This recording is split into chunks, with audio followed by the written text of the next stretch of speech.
This man is like a god. He single-handedly defeated a massive wild boar on the deserted island and made smoked meat from its leg, successfully feeding a group of followers. On the 14th day, as previously noted, Andrew's group left the beach and headed north to find fresh water. The inland path was extremely tough to navigate. Amber was the first to complain about the scorching weather as they left the beach in search of fresh water. After a grueling 5-hour trek, they finally found a stream and waterfall. This was the fresh water source they had been searching for. Nearby, they also saw smoke, which led them to Brent. It was clear that the smoke was from Brent's smoked pork. Brent heard their calls from his shelter. However, he wasn't planning to welcome them. Andrew's group successfully met Brent, and Andrew was thrilled to see new companions. But Brent wasn't very sociable. Happy to see us? No.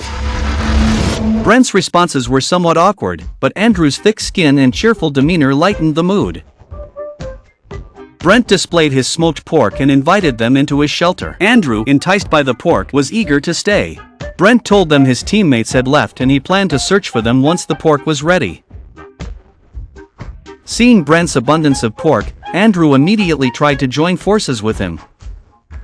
Do you think we can join you or follow your journey? Let's see. We'll see. Andrew proposed teaming up with Brent. Brent didn't immediately agree but generously shared his meat with them. Amber admired Brent's skills, especially since he was feeding them. Brent handed out pieces of meat to everyone. Andrew and Amber savored their meal. The island now had two groups, one well-fed and the other struggling. Justin's group survived on the beach by catching crabs.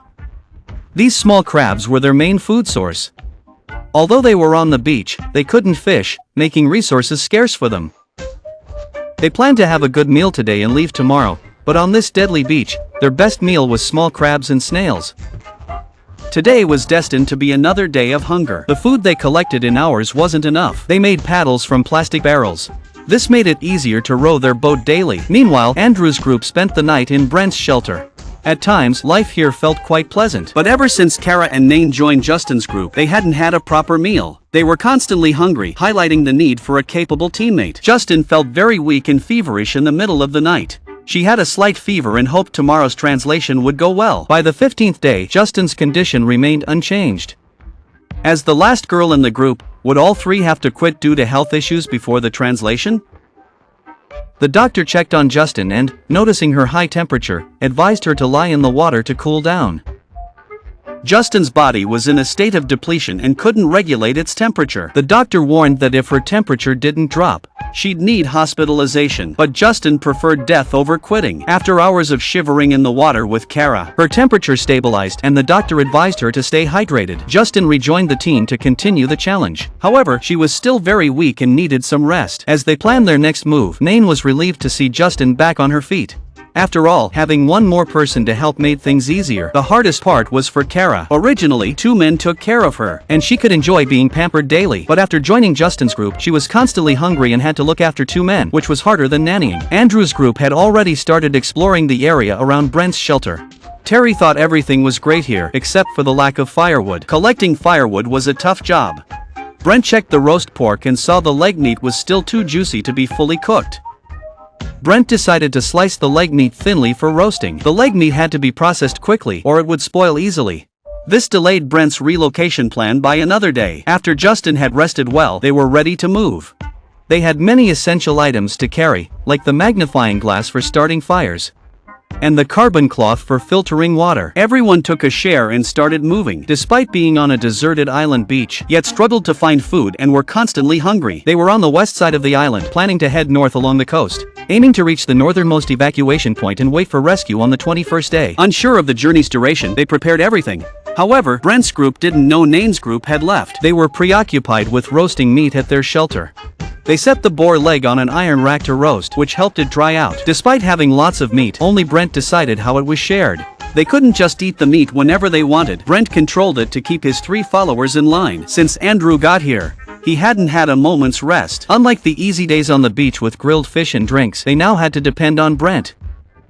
Meanwhile, Justin's group had been at sea for 3 hours, either exhausted or sunburned. They had only managed to row 3 kilometers in that time. Walking would have been quicker. Kara worried about Justin's health, fearing she might get a fever and have to quit the challenge. During their movement, some issues seemed to arise. The wood where Kara was sitting started to come loose.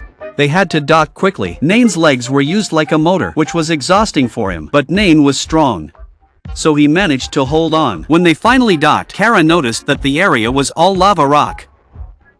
It wasn't a place to survive, but their raft couldn't continue. They decided to switch from water to land travel. Brent's roasted meat was finally ready. The boar leg was cut into small pieces and turned into jerky. Andrew praised Brent profusely, feeling a bit embarrassed himself. Finding Brent felt like finding a leader for Andrew's group. Now, it seemed all plans had to follow Brent's lead. Brent decided not to keep searching for their teammates. Instead, he planned to head north to meet them. They got everything ready today. They aimed to head north at dawn. Justin's group had been walking for an hour and a half, which was exhausting for the already ill Justin. It was clearly wearing him out, and Nane could see Justin's struggle. Luckily, they arrived at a new beach spot. They found a grove of coconut trees and decided to stay there for a while. Justin cooled off by washing her head in the sea, which helped. It wasn't ideal for a sick person to keep getting wet. Nane aimed to find a good spot for a shelter. There were plenty of leaves here, so they could sleep directly on the ground.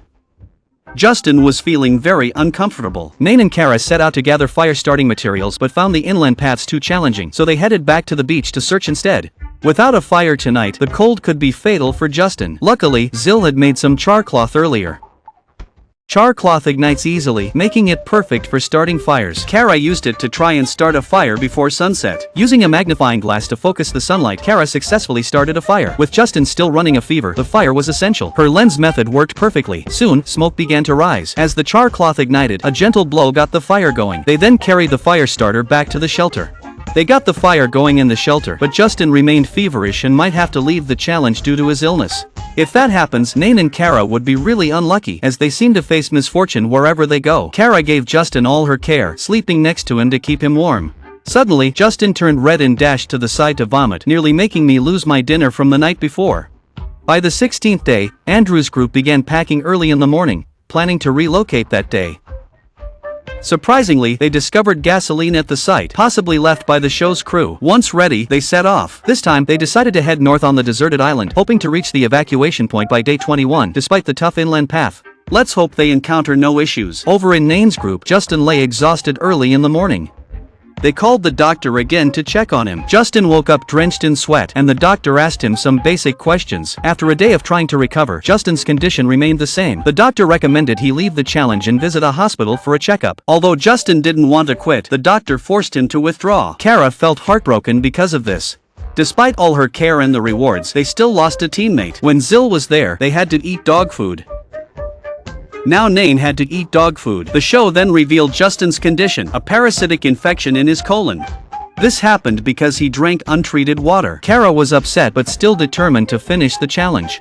By now, they were pretty lost. Nane and Kara joined another team, while Andrew's group pressed on. They were clueless about the remaining distance. After 3 hours, they had only managed 3 kilometers and seemed to be on the wrong path. Who knows if they might run into Nane and Kara? The island was full of lava rocks, making the path very rough. If someone fell, they likely wouldn't need a doctor. After over 4 hours of trekking, they emerged from the jungle. The sun was blazing. Here, they saw the ocean and found fresh water. And indeed, they encountered Kara and Nane.